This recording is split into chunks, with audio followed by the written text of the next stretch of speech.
Jesús es el Evangelio, ese es el título de mi mensaje en esta mañana. Y lo he hecho así porque cuando tú lees este sermón del apóstol Pablo en la iglesia de Antioquía la sinagoga de Antioquía de Pisidia, cuando tú llegas a esta parte del capítulo 13, del versículo 22 al versículo 41, es obvio que Pablo está presentando la persona de Jesús, pero mientras presenta a la persona de Jesús, él está declarando de una manera extremadamente clara lo que el Evangelio es. Y lo hace de una forma que presenta el cumplimiento de las profecías, o mejor dicho, presenta el Evangelio como el cumplimiento de las profecías ya hechas en el Antiguo Testamento. Y él lo está haciendo para una audiencia eminentemente judía y con algunos a quien él no llama judíos, pero que evidentemente eran gentiles convertidos al judaísmo. Esta parte del mensaje que estaremos leyendo un poco más adelante es una continuación del sermón que ya comenzamos a cubrir la semana pasada, pero que hemos querido predicarlo de manera segmentada por lo largo de la exposición de Pablo en esa ocasión. Una vez más fue predicado en Antioquía de Pisidia. Pablo había salido junto con Bernabé para refrescar la memoria, junto con Bernabé, junto con Juan Marcos, de la iglesia de Antioquía, pero de Siria. Y entonces ellos habían zarpado y ahí fueron a Chipre. Bernabé era de Chipre, quizás eso influyó en que comenzaran por un territorio familiar. Allí visitaron un par de ciudades, estuvieron en Salamita, estuvieron en Pafos. De Pafos volvieron a zarpar y entonces llegaron a Perge de Panfilia y vimos cómo en Panfilia Juan Marcos decidió retirarse, regresar a Jerusalén y estuvimos escudriñando un poco las posibilidades de por qué Juan Marcos decidió hacer algo como eso tan tempranamente, pero eso no descorazonó a Pablo ni a Bernabé, de manera que ellos continuaron su viaje misionero y llegaron a Antioquía de Pisidia, primer día de reposo. Ahí están en la sinagoga como de costumbre, se les dio la oportunidad de que ellos pudieran hablar. Pablo abre su boca y el Evangelio es presentado de una manera extraordinaria. Y lo que Pablo hace, que hicimos la semana pasada, es que él comienza a revisar la historia del pueblo hebreo, comenzando con los patriarcas, pasando a lo largo de la esclavitud en Egipto, llegando al desierto y luego del desierto la tierra prometida, el tiempo de los jueces, 450 años, hasta llegar a Saúl, el primer rey de Israel, un rey que Dios no quería, pero que el pueblo aclamó, que Dios entonces se lo entregó, dándole a ellos lo que ellos habían pedido, y no se lo dio como una bendición, sino más bien como un juicio. ¿Recuerdan todo eso, cierto? Qué bueno. Nosotros no podemos olvidar esa gran verdad que yo acabo de decir con relación a Saúl. Y es que Dios puede dar bendición a una nación a través de gobernantes con temor de Dios, o Dios puede enjuiciar la misma nación con gobernantes que no tienen temor de Dios. Romanos 13 habla de que las autoridades que están ahí porque Dios las ha permitido, pero nosotros no podemos confundir nunca el permiso de Dios con la bendición de Dios.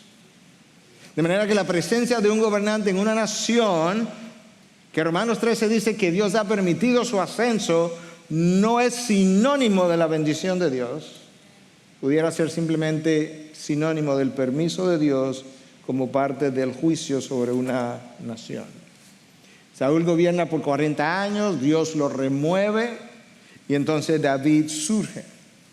Es durante esta primera parte de su mensaje que Pablo expone de una manera singular o contrasta la bondad, la provisión de Dios para su pueblo, en contraposición con la rebelión del pueblo, todo el tiempo mostrando que la inclinación natural del corazón del hombre es la rebelión y la inclinación natural del corazón de Dios es la bondad y la misericordia y su benevolencia. Recuerda eso otra vez. La inclinación natural de mi corazón es la rebelión. La inclinación natural del corazón de Dios es su benevolencia y su bondad para contigo y para conmigo. ¿La has experimentado? ¿La has experimentado? Ok, porque el primer amén fue como, bueno, más o menos. Pablo recoge y resume una larga historia para llegar a la persona de Jesús. En inglés es como, hay una expresión que dice algo como esto, que fulano hizo un beeline hacia un lugar, hacia una meta, hacia donde él quería llegar. Eso es lo que Pablo hace. Pablo arranca con la historia del pueblo hebreo y él hace como eso, como un beeline. Él se dirige inmediatamente a la persona de Jesús porque es donde él quiere aterrizar. Él simplemente tiene que revisar la historia porque tiene que ponerla en un contexto para una audiencia judía. Pero el interés primario de Pablo, para no decir único, es presentar al Mesías, a Cristo, presentar a Cristo como el Mesías prometido de la antigüedad, como descendiente de David, para que ellos puedan entender que el Evangelio no es más que el cumplimiento de profecías ya hechas que ellos habían oído por cientos de años en las sinagogas, sábado tras sábado, y sin embargo, no entendieron. El clímax del sermón del apóstol Pablo es la persona de Jesús, su vida, su muerte, su resurrección. El clímax de la historia redentora es la persona de Jesús. Todo el Antiguo Testamento apuntaba a Cristo. Todo el Antiguo Testamento apuntaba a Cristo. Si el Antiguo Testamento no concluye, no aterriza, no cumple en el Nuevo Testamento lo que se anunció, nosotros no tenemos un Nuevo Testamento con una historia servible en lo más mínimo. Y el Nuevo Testamento gira por completo alrededor de la persona de Jesús. ¿Qué es lo que hacen los evangelios? Los evangelios cuentan la historia de Cristo y las enseñanzas de Cristo. ¿Qué es lo que hacen las epístolas? Las epístolas toman la historia contada de Cristo, la explican y la aplican a tu vida y a la mía. ¿Entendiste? Los evangelios cuentan la historia, narran la historia. Un día Cristo se levantó y un día Cristo estuvo en la barca y un día Cristo multiplicó los panes. Cuentan la historia y cuentan la historia de las enseñanzas de Cristo. Las epístolas vienen después y toman esa historia y la explican. Ya no la están narrando porque ya pasó. La explican y la aplican de una manera que tú y yo podamos ser cambiados. Y con esa introducción, yo quiero entonces comenzar mi mensaje. Yo no he comenzado a predicar todavía. Estoy comenzando el mensaje ahora, porque ya eso más o menos lo habíamos cubierto de cierta manera y le dimos algunos colores nuevos ahora. Saúl muere, David se levanta. Y a partir de la vida de David, Pablo da un salto de 1000 años. Si tú quieres saber si verdaderamente lo que Pablo quería hacer era llegar a Cristo, eso es lo que tú tienes que hacer. Tú ves que Pablo viene narrando la historia desde los patriarcas de Egipto, la tierra prometida, los jueces, Saúl, David, y de ahí él brinca 1000 años. En buen dominicano, él se vuela un milenio entero y ¡boom! Cristo, descendiente de David. ¿Y por qué, Pablo? Porque yo le estoy presentando el Evangelio. Y como esta gente no conoce a Cristo, y Cristo es el Evangelio vivido, ahí es donde yo quería llegar. Y con eso entonces yo voy a caminar contigo a lo largo del texto. Yo no voy a leer el texto entero, precisamente porque textos largos a veces se hacen confusos para aquellos que tienen menos conocimiento de la historia. Yo te voy a caminar a lo largo del texto. De manera que lo primero que voy a hacer es que voy a leer los versículos 22 y 23 solamente y vamos a meditar un poquito sobre ese texto. Versículo 22. Dios, después de quitarlo, se refiere ahí a Saúl, les levantó por rey a David. Nota cómo el texto dice, les levantó, Dios lo hizo. No es que David andaba haciendo campaña política y subió y ganó las elecciones. No, Dios le levantó por rey a David, del cual Dios también testificó y dijo, he hallado a David. Notaste otra vez, he hallado. No es que David andaba buscándome tampoco. Yo he hallado a David, hijo de Isaí, un hombre conforme a mi corazón, que hará toda mi voluntad. Nota cómo va de la mano el hombre conforme al corazón de Dios y el hombre que hace la voluntad de Dios. De la descendencia de este, conforme a la promesa de la descendencia de este, ¿de quién? De David, conforme a la promesa, Dios ha dado a Israel un Salvador, Jesús. Eso era lo que donde Pablo quería arrancar.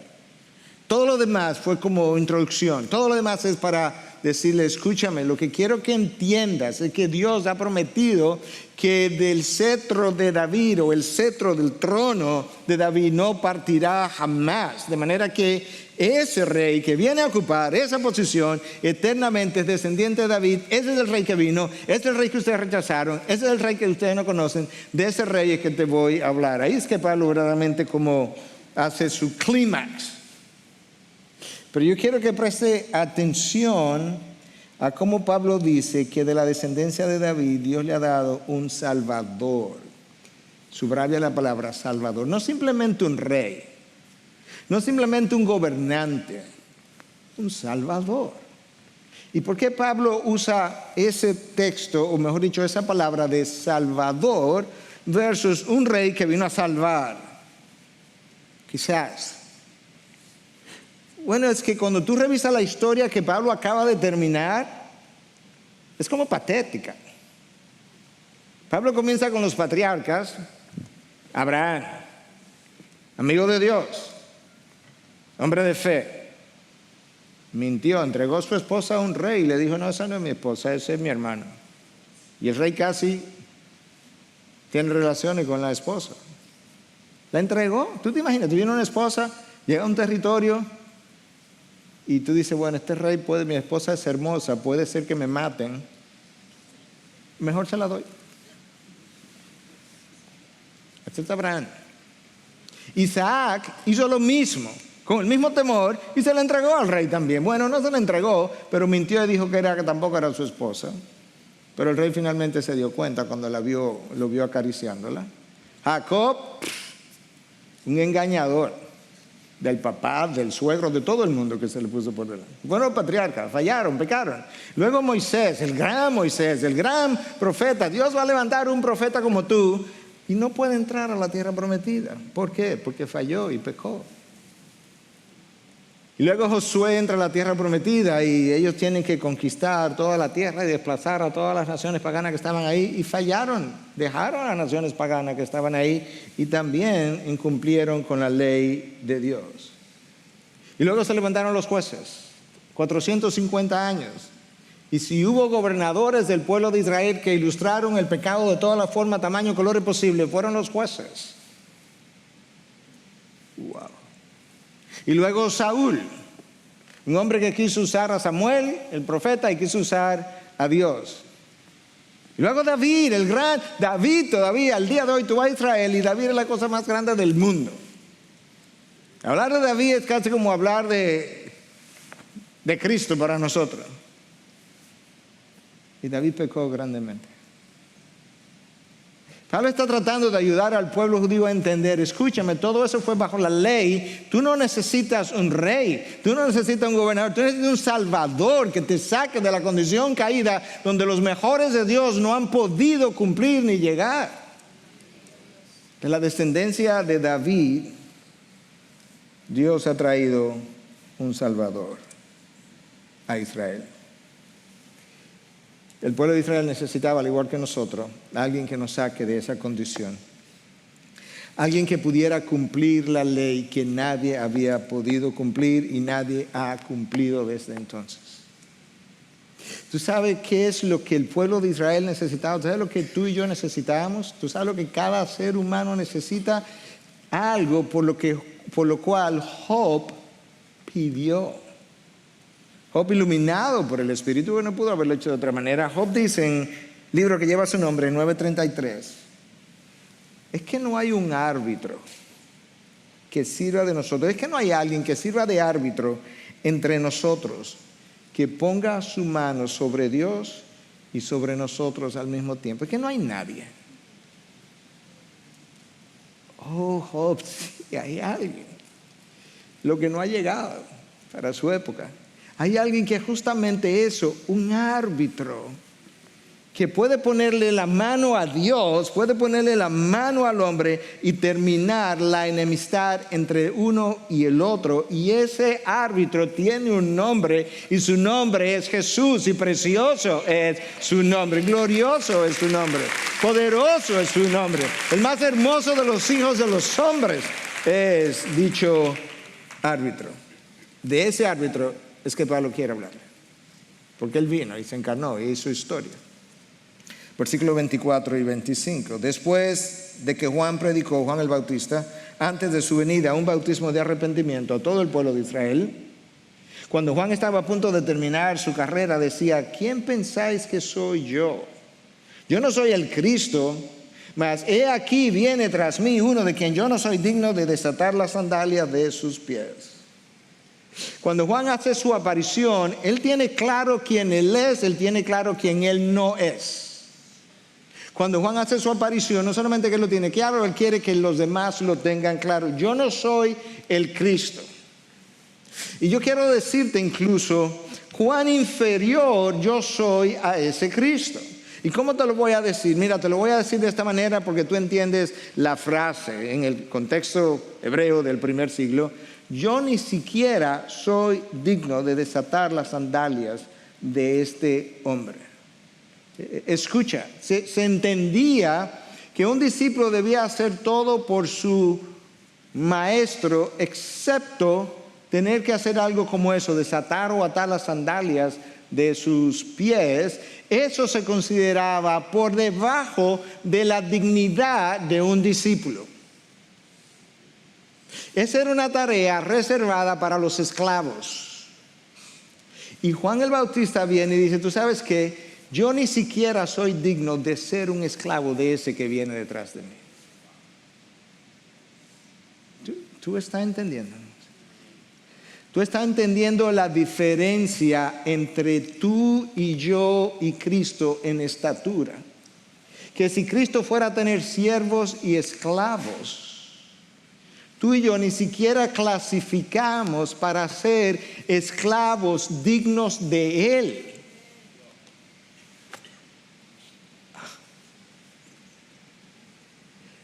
Cristo nos dejó saber eso. ¿Tú sabes cómo Él lo dijo?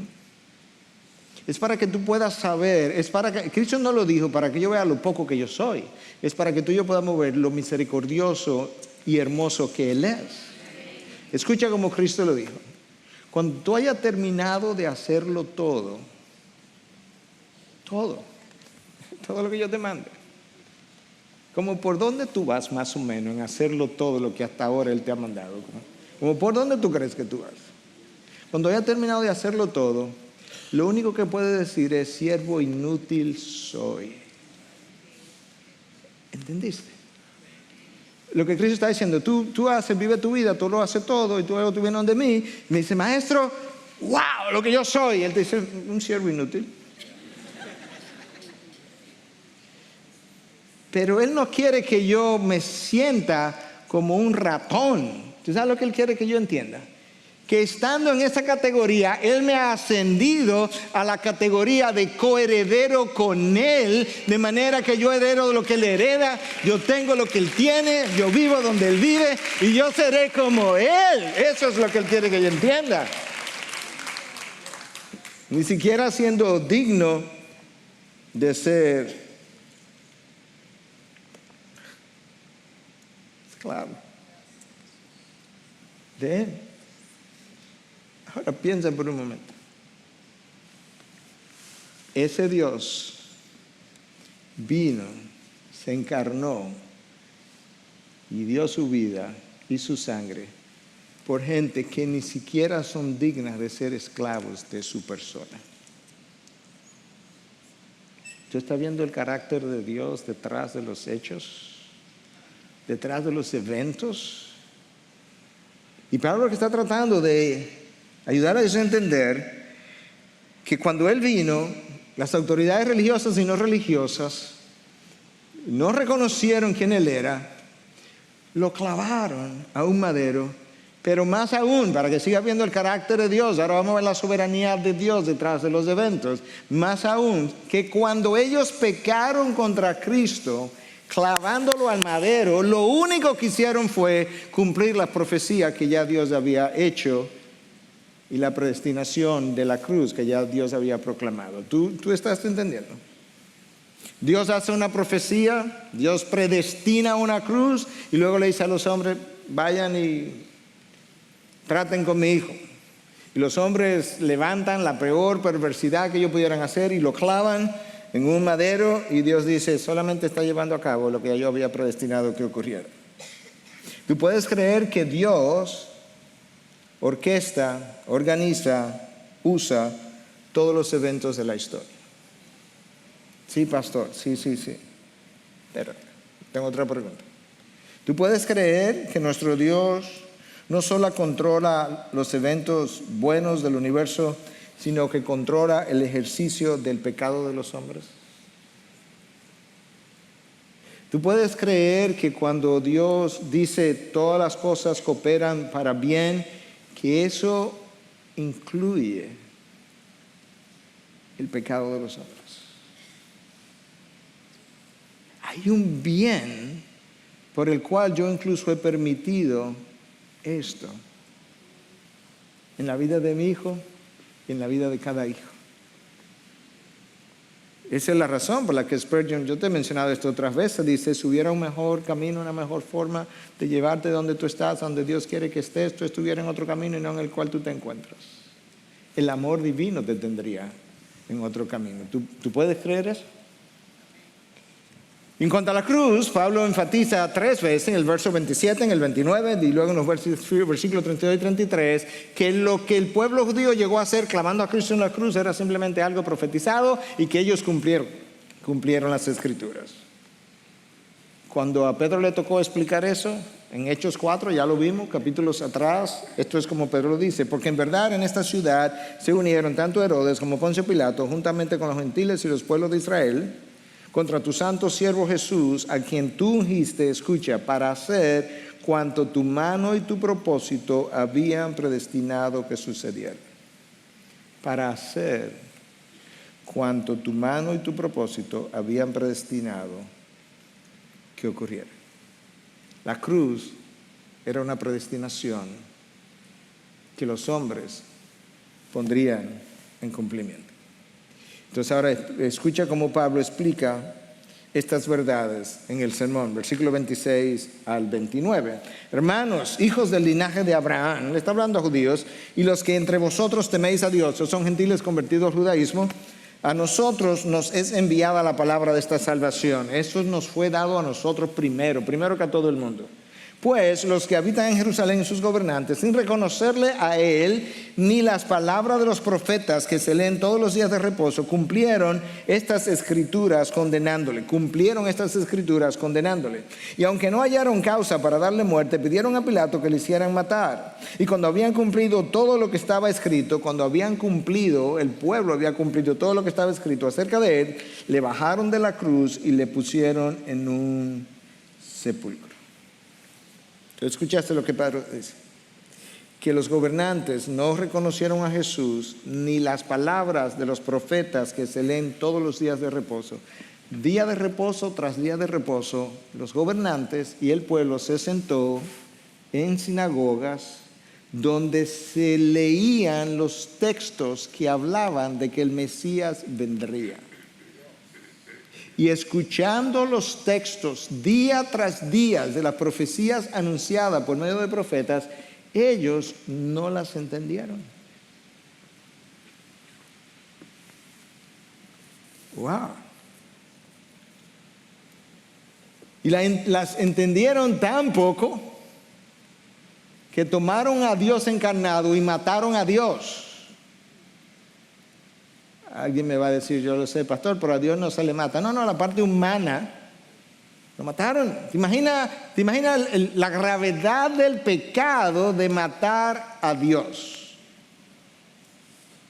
El Dios anunciado, el Dios que escuchaste día de reposo tras día de reposo, que vendría encarnado a la nación de Israel. Ellos lo escucharon, pero tú sabes qué implica eso, porque eso tiene implicaciones para nosotros, hermanos. Hermanos, no basta con conocer las Escrituras. No. No basta con conocer las doctrinas. Creo que le daba una consejería a un joven ayer, le decía, muchos cristianos tienen un cerebro doctrinal, pero él no tiene una mente bíblica. Son dos cosas muy diferentes. No basta con enseñar lo que la Biblia dice. No basta. Si nosotros no vemos las implicaciones de cada texto, nosotros somos capaces de estar en las mismas condiciones de los fariseos que oyendo los textos una y otra vez, nosotros no estamos entendiendo las implicaciones de los textos.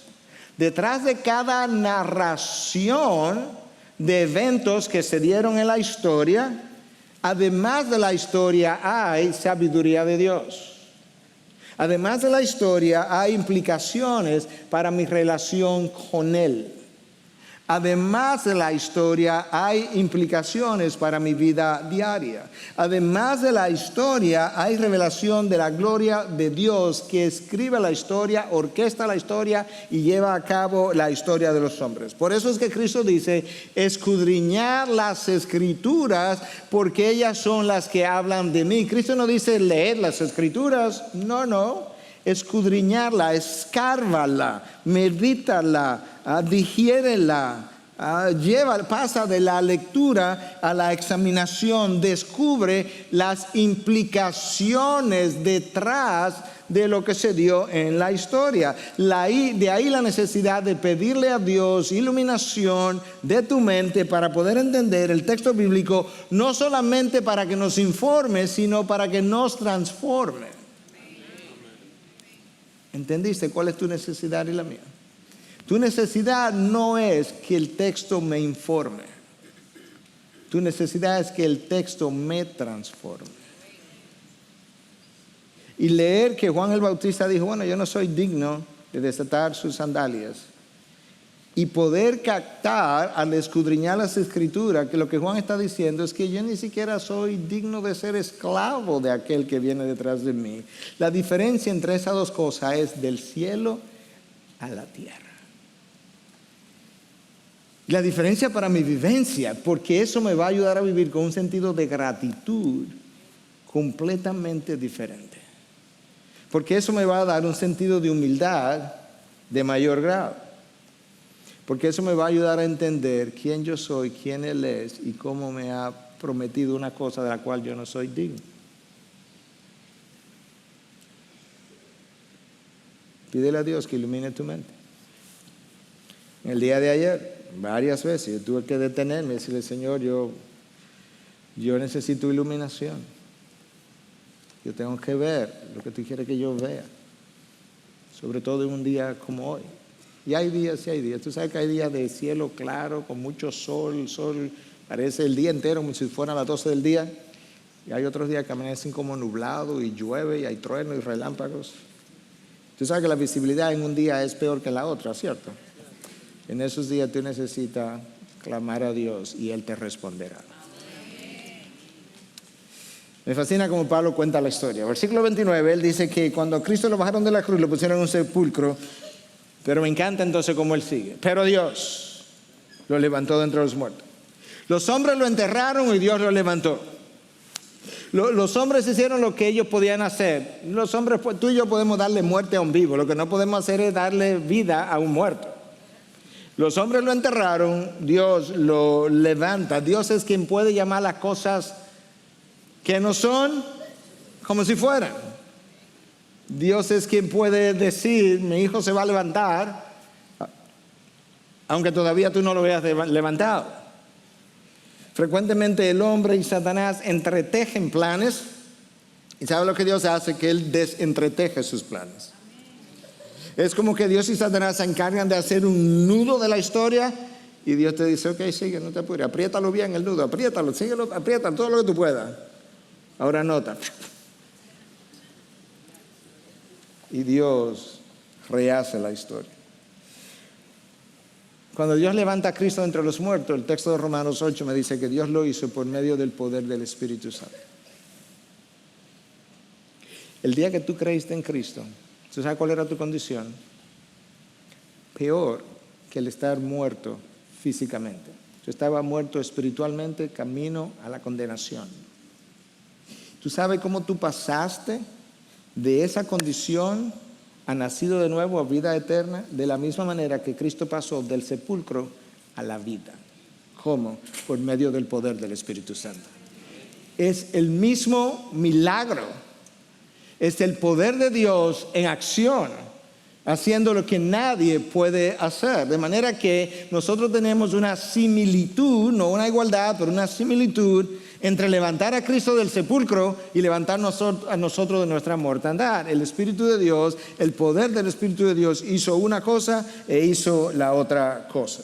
Entonces escucha a Pablo, lo pusieron en el sepulcro, versículo 30, pero Dios le levantó de entre los muertos. Por muchos días se le apareció a los que habían subido con él de Galilea a Jerusalén, los cuales ahora son testigos ante el pueblo. Pablo está presentando la evidencia histórica. Él se levantó y la gente lo vio por 40 días, él enseñó, se le apareció a gente, y nosotros os anunciamos la buena nueva de que la promesa hecha a los padres, Dios la ha cumplido a nuestros hijos al resucitar a Jesús. ¿Escuchaste? La promesa hecha a los padres en el Antiguo Testamento, Dios la hizo cumplir al resucitar a Jesús. El cumplimiento de lo que ya se había conocido. Dios la ha cumplido a nuestros hijos al resucitar a Jesús, como también está escrito en el Salmo 2, Hijo mío eres tú, yo te he engendrado hoy.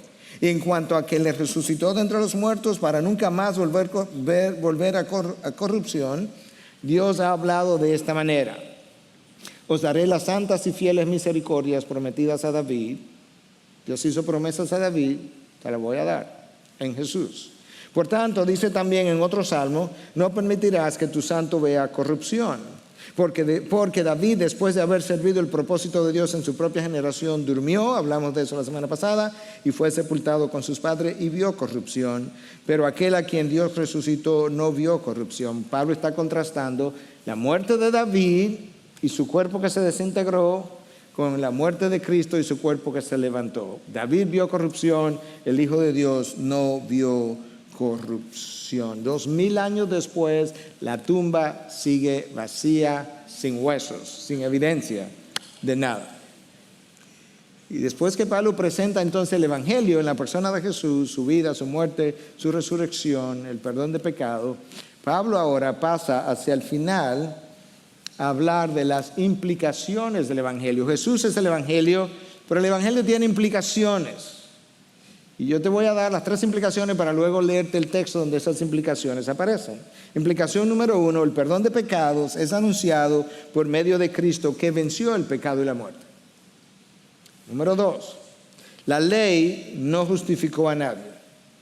Todo el que confió en la ley para salvación en el Antiguo Testamento está lamentablemente en el infierno en el día de hoy. Todo el que ha confiado desde entonces en sus obras y en la ley como forma de justificación está en el mismo lugar. Y número 3, la justificación llega al incrédulo cuando él deposita su confianza en la obra de nuestro Señor Jesucristo. ¿Dónde está eso? Es el final, en las implicaciones del Evangelio, versículos 38 y 39. Por tanto, hermanos, sabed que por medio de él, de Cristo, os es anunciado el perdón de pecados. Implicación número 1, y que de todas las cosas que no pudisteis ser justificados por la ley de Moisés, implicación número 2, la ley no justifica a nadie, por medio de él, Cristo, todo aquel que cree es justificado, implicación número 3. Entonces, otra vez, el perdón de pecado es anunciado por medio de Cristo. La sangre de los toros y los machos cabríos no removió la culpa de un solo pecador. ¿Tú puedes creer eso? Sacrificios van, sacrificios vienen, y mi culpa seguía igual. Es como que esos sacrificios simplemente pagaban los intereses de un préstamo que yo tenía, pero el capital de la deuda seguía exactamente igual. Esto es extraordinario. Yo me levanto, yo voy, compro o crecí un cordero de 1 año de edad sin defecto, sin mancha, voy al sacerdote, le pongo la mano, oro, simbólicamente traspaso mi pecado, lo sacrifican, el sacerdote me dice, ok, te puedes ir, me voy a mi casa y me voy cargado de culpa. ¿Tú puedes creer eso? Así vivió el pueblo. Porque la ley no podía, a través de la sangre de los toros y los machos cabríos, remover la culpa del pecador. Número 2, de todas las cosas que la ley no te pudo justificar, Cristo lo vino a hacer. El apóstol Pablo dice que la ley fue santa, justa, buena, Romanos 7:2. Pero el texto de hoy y múltiples otros textos me enseñan que la ley, por santa que fuera, por justa que fuera, no salvó a nadie. Versículo 39, y que de todas las cosas de que no pudisteis ser justificado por la ley de Moisés, y luego entonces él continúa. Porque la ley es un reflejo del carácter perfecto de Dios. Y cuando yo veo el carácter perfecto de Dios en la ley reflejada, lo único que la ley hace es revelar el carácter imperfecto mío. No me hace otra cosa. Lo próximo que la ley puede ayudarme a ver es la incapacidad que yo tengo en mi carácter imperfecto versus el carácter perfecto de Dios para salir corriendo para buscar un Salvador y decir como Job, es que no hay un árbitro entre nosotros. Es que no hay alguien que le ponga la mano a Dios, me ponga la mano a mí y resuelva este problema, porque la ley no me puede poner esa mano a mí y a Dios, porque cada vez que la ley me pone la mano me condena. La ley no tiene, como dice Derek Thomas en uno de sus libros, la ley no tiene misericordia, nos trata a todos por igual, tiene que haber otra vía. Y aquí está, versículo 39. Por medio de él, de Cristo, todo aquel que cree es justificado. La palabra ahí para justificación viene de dikaio en el griego. Y hemos hablado de esto en otras ocasiones, pero eso es una palabra, ya yo revisaba esto en esta consejería con este joven, eso es una palabra extraordinaria. Dikaio implica que yo entro a un juicio siendo acusado y siendo culpable, ambas cosas. Que vamos al juicio. Miguel Núñez, culpable. Él lo sabe. Y yo lo estoy acusando ante el juez. El juez escucha todos los argumentos. El juez me pregunta después, ¿culpable o no culpable? Señor juez, yo soy culpable. Y el juez saca un lapicero y firma una sentencia que dice no culpable. La sentencia no dice inocente. No, el juez sabe y yo sé que yo no soy inocente. Yo soy culpable. Lo que el juez hace, que es Cristo, es que me dice, yo sé que tú eres culpable, pero resulta que yo fui a la cruz, derramé sangre por ti, y cuando yo derramé la sangre, mi sangre borró tu culpabilidad y ahora tú no eres culpable. De hecho, de ahora en adelante es como si tú nunca hubieses pecado.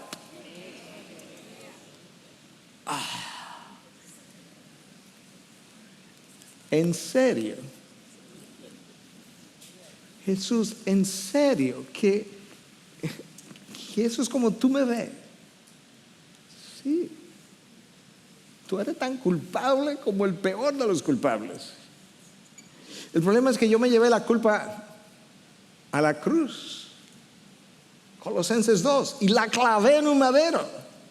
De manera que el documento adverso de la ley que pesaba contra ti, no pesa contra ti. O sea que yo estoy libre de todo pecado que yo haya cometido. Tú estás libre, tú estás limpio. Ve y vive tu libertad ahora. Yo he pagado por ti. Wow, no eres inocente, pero no eres culpable. ¿Y cómo ya lo sé? Espera que entre en gloria. Cuando entre en gloria vamos a hablar de tu recompensa, no vamos a hablar de tus pecados. Ya quedaron atrás, quedaron pagados. ¿Y por qué, Jesús? Porque yo me la llevé. Wow. La mejor evidencia de que ciertamente es así es que cuando entro en gloria, yo veo a Jesús y digo, oh, pero yo soy como Él es. 2, pero es verdad que yo soy coheredero. Mira el título de propiedad aquí del reino de los cielos. El primer nombre es Jesús y mira mi nombre aquí, yo soy coheredero con Él. O sea que a mí me van a dar como el mismo estatus más o menos de hijo de aquel que nunca pecó cuando yo siempre pequé. Así es. ¿Y por qué? Porque aquel que nunca pecó fue a la cruz y se dejó ser tratado como si él siempre hubiera pecado para que la culpa cayera sobre él y no sobre mí y él pudiera declararme no culpable. He sido justificado, dikaio delante de la ley. ¡Wow! ¡My goodness! Romanos 3:24, siendo justificado gratuitamente por su gracia, gratuitamente, por medio de la redención que es en Cristo Jesús. Gratuitamente para ti, caramente para Jesús. ¿Qué tan caro? Su vida. ¿Cuál fue el precio? Su sangre. De manera que a alguien le costó algo mi justificación. Él pagó para que yo fuera dejado libre. Esa fue la controversia del siglo XVI durante la época de la Reforma. Lutero y los demás reformadores insistían: Dios te justifica y te declara justo delante de Él y no culpable, y no tiene nada que ver contigo eso. Absolutamente nada. De hecho, en el momento en que Dios te declara culpable, en el momento, quizás sea un microsegundo, pero en ese momento, en ti no ha ocurrido ningún cambio inicialmente de tu interior.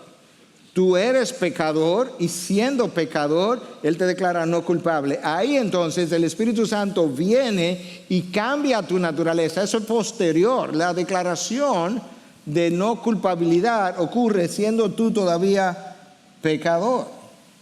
Escucha como John Buchanan explica esto. Yo resumí la cita porque era muy larga. En un libro sobre justificación, le comentaba a Katy, mi esposa, anoche, de 500 páginas hablando de justificación. No sé cómo gente puede tener tanto entendimiento de una palabra. Escrito en 1867, cuando no había computadora ni nada que consultar. Y él escribió lo siguiente: los reformadores sostuvieron y enseñaron que la justificación es un acto de la gracia gratuita de Dios, por medio del cual Él perdona todos nuestros pecados y nos acepta como justo ante su presencia.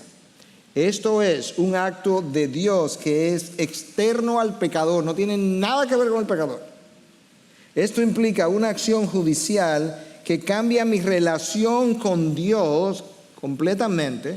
Entré al juicio, al juzgado como acusado, de manera que el juez es mi enemigo, por así decirlo, mi contrario, y en el momento que soy declarado justificado, cambia mi relación con Dios, de la misma manera que ocurre en los casos cuando una persona es acusada pero luego es descargada, o cuando una persona es condenada y luego es perdonada, o cuando una persona que se encuentra en enemistad es reconciliada y recibida como amigo. ¿Entendiste? La relación cambia de la misma manera como cuando alguien está en la cárcel condenado a la pena de muerte y un presidente de Estados Unidos hace eso de vez en cuando, firma una orden y lo perdona, y eso cambia la relación. Justificado gratuitamente por su gracia, por medio de la redención que es en Cristo Jesús. Eso es Romanos 3:24. De manera que la justicia de Dios, el carácter santo de Dios, la santidad de Cristo que es transferida al pecador, que le permite entrar al reino de los cielos, esa santidad está disponible para todos los hombres. Porque ahí en Romanos 3 nos ayudan a entender un par de cosas. Habla de que no hay distinción para los herederos, los descendientes de Adán. En otras palabras, el pecado de Adán le fue imputado a todos sus descendientes. No hay distinción. Todo el mundo que es hijo de Adán es pecador. Pero de esa misma manera, luego me dice, pero ahora, a través de la redención en Cristo Jesús, tampoco hay distinción. De manera que gente de todo pueblo, tribu, nación, va a tener la oportunidad de entrar al reino de los cielos, porque la oferta ha sido extendida a todos los continentes de la tierra, y tampoco hay distinción. Wow. Los Gálatas se confundieron en cómo el hombre es justificado y comenzaron a alejarse del evangelio, y entonces Pablo le escribe en Gálatas 2:16. Dice: sin embargo, sabiendo que el hombre no es justificado por las obras de la ley, sino mediante la fe en Cristo Jesús, también nosotros hemos creído en Cristo Jesús para que seamos justificados por la fe en Cristo y no por las obras de la ley, puesto que por las obras de la ley nadie será justificado. ¿Tú viste cuántas veces en un versículo se nos dice que por las obras de la ley nadie es justificado? 3 veces. ¿Tú viste cuántas veces se nos dice cómo es que somos justificados? Que es por fe en Cristo Jesús. 2 veces. Yo tengo 3 afirmaciones de que por las obras de la ley nadie es justificado. Yo tengo 2 afirmaciones en el mismo versículo de que la justificación es por la fe en Cristo Jesús. Eso es un texto contundente. Si la ley entonces fue buena, santa, justa, como dice Pablo, y no salvó a nadie,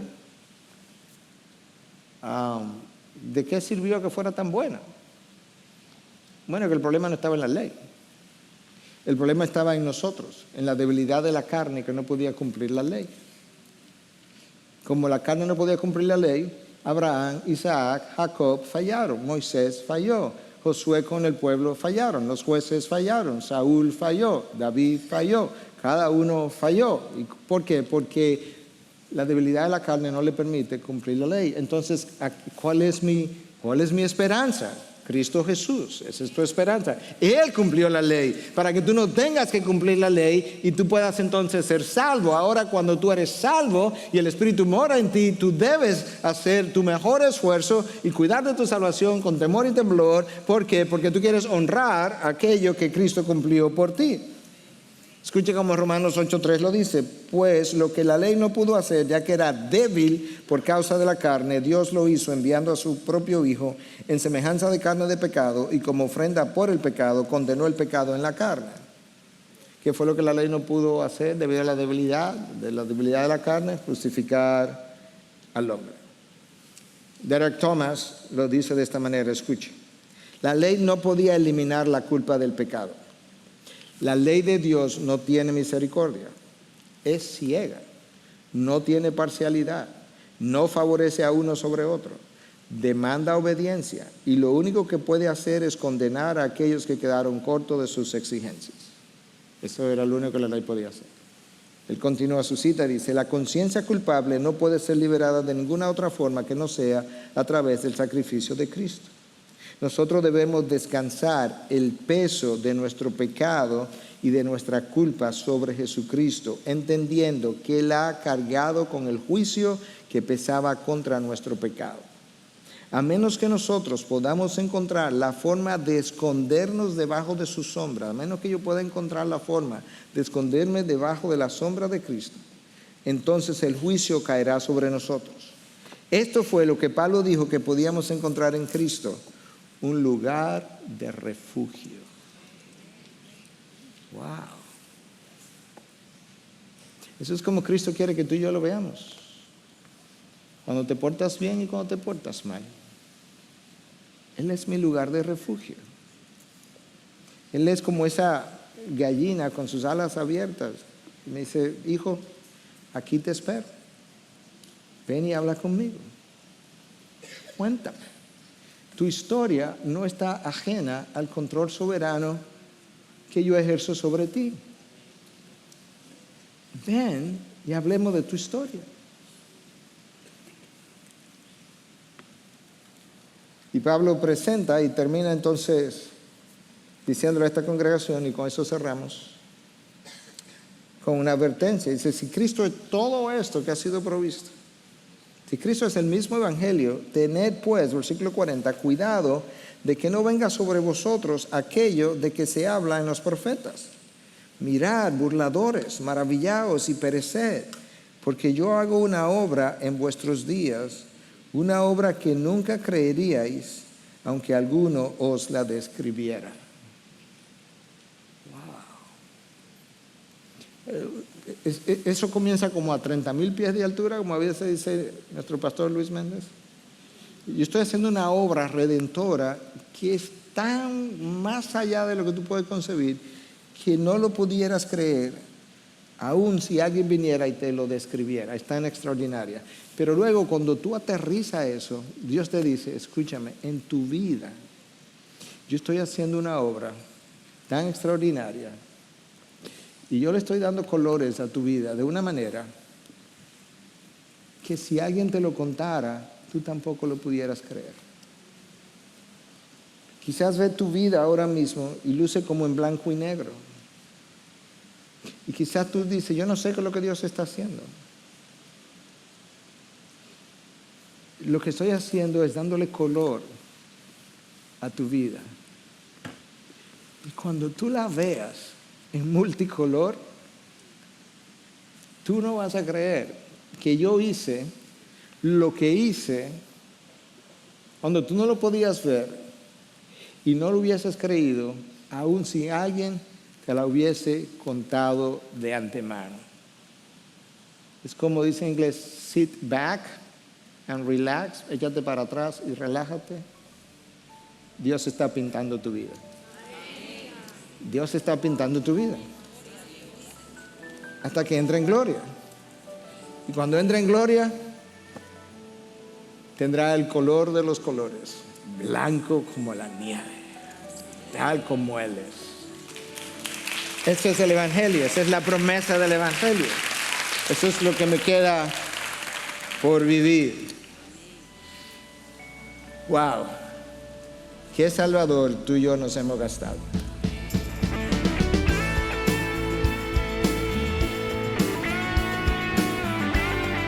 Esta es una producción que llega hasta ustedes gracias a los aportes de individuos y empresas comprometidos con la defensa de la fe.